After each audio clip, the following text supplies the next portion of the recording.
a classe trabalhadora, dentro de um contexto de exclusão e concentração de renda, vem enfrentando diversos ataques.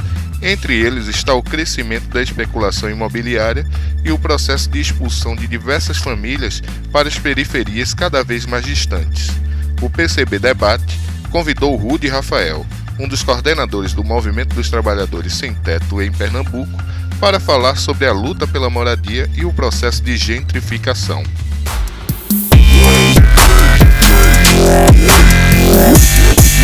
Bem, a gente está aqui com o Rudy Rafael, que faz parte do MTST e também faz parte da coordenação do Povo Sem Medo.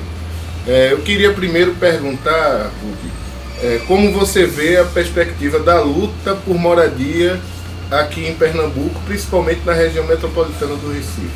Então, a luta por moradia, acho que não só na região metropolitana do Recife, no estado de Pernambuco, ela é hoje uma luta fundamental para a gente massificar a luta de classes, né? O MTST, apesar de ser reconhecido como um movimento de moradia, a gente se reconhece como um movimento territorial, porque a gente entende que o processo de ocupação ele está para além da conquista da moradia, tá no sentido de reconstruir os laços dentro da classe trabalhadora, no sentido de mobilizar, tendo como base, suporte o território, né? Que a gente entende que existem muito mais relações do que a relação meramente pela moradia que constitui esse território, né? Vários significados, né? Você tem um processo histórico de formação das periferias que atribui a ela uma dimensão muito maior do que apenas o acesso à moradia, o acesso ao trabalho, o acesso à cultura, a lazer, né? A organização, a gente entende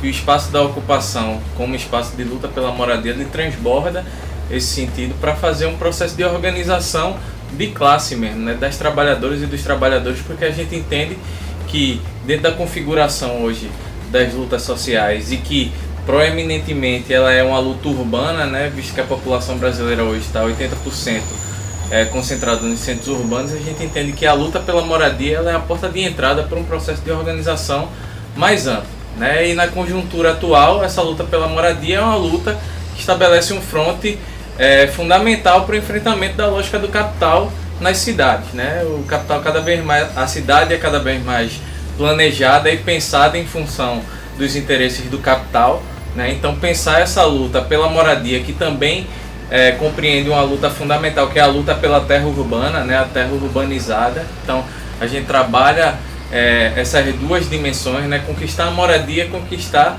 primeiramente a terra, né? E não é qualquer terra, é a terra urbanizada, a terra com a localização de qualidade, né? Dentro do tecido urbano. E fazer a luta por moradia, ela compreende todas essas dimensões, né? Também a luta pelo transporte público, a luta pelo saneamento básico. Então a gente entende que o papel do MTST é fazer esse processo de organização dentro de um movimento popular que tenha como fundamental a bandeira da moradia, mas pensada essa moradia dentro de um território, né? Dentro de um processo muito mais amplo. E falando especificamente sobre essa questão do território, do pertencimento, como é que você vê os processos de gentrificação na região metropolitana, com esse aumento da especulação imobiliária e a tentativa de expulsão dos moradores que tinham a sua referência naquele território e hoje estão sendo banidos, colocados mais longe, nos extremos periféricos? Como é que o MTST vem avaliando essa situação? A região metropolitana do Recife ela tem passado por um processo muito interessante, que é ao mesmo tempo o processo de compressão na capital, né? Você tem uma disputa muito grande pelos territórios na capital da região metropolitana, né? Você tem Recife é uma das menores capitais do país e sempre há esse discurso de que é uma cidade que não tem terra para construir, mas ao mesmo tempo você vê sempre o capital e o poder público agindo como uma incorporadora, vamos dizer assim, gerando terra para o capital construir, né? O caso do Estelita é um caso emblemático disso, outros casos, né? O caso das obras da Copa também são emblemáticos disso. Então você tem uma compressão e ao mesmo tempo uma dinâmica de descompressão também, né? Quando você teve, por exemplo, um vetor de desenvolvimento econômico em Suape, você teve todo um processo de expansão do capital imobiliário também com bairros planejados para aquela área da região sul da região metropolitana, né? Agora você tem um processo de expansão ao norte, né? Capitaneado por Goiânia, né? O complexo farmacoquímico e a Fiat em Goiânia, e você também teve uma expansão para o oeste a partir da dinâmica da Copa, né? Com o estádio da Arena da Copa em São Lourenço da Mata, e a proposta também que existia da construção da cidade da Copa, né? Que era uma cidade, para você ter uma ideia, a cidade toda pensada em regime de PPP, né? Uma lógica de privatização radical da cidade, que ia deixar à margem a cidade que já existe, de São Lourenço, que hoje, o último censo apontava que tinha 104 mil habitantes. Você ia construir uma outra cidade, né? Na circulação de 100 mil pessoas, né, deixaria à margem dos investimentos dessa cidade que já existe.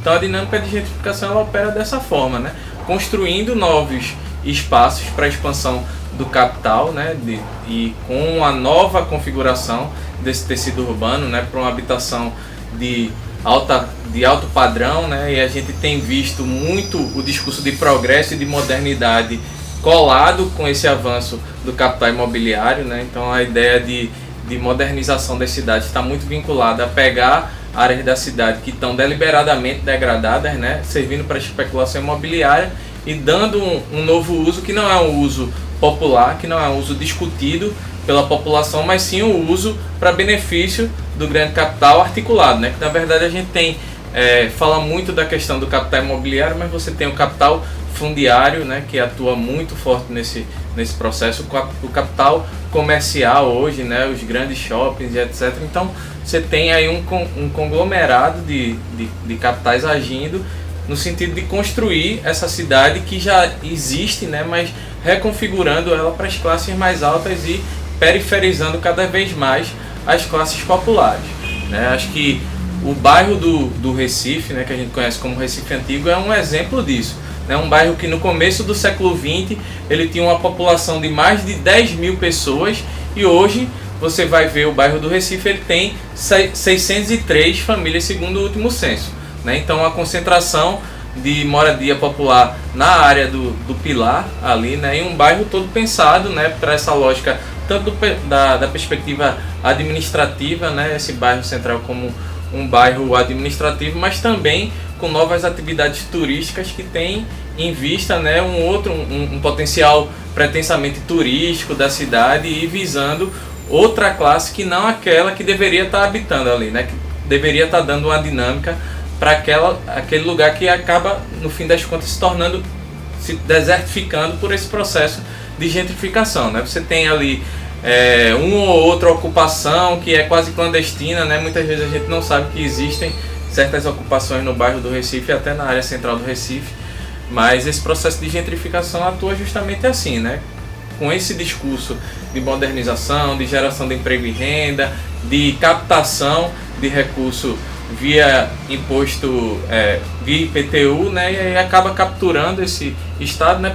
Pela própria lógica também de financiamento de campanha, e acaba atuando na cidade no sentido de fazer com que a população tradicional que construiu aquele lugar, que dá dinâmica àquela área, ela não possa mais morar ali, né? No máximo trabalhar, e olhe lá, né? No caso do comércio informal, é bem emblemático disso, que muitas vezes nem o fato da liberdade do trabalho, o direito ao trabalho é garantido, e a gente vê esse processo se expandindo, não apenas na capital do Recife, mas em outros municípios também da região metropolitana.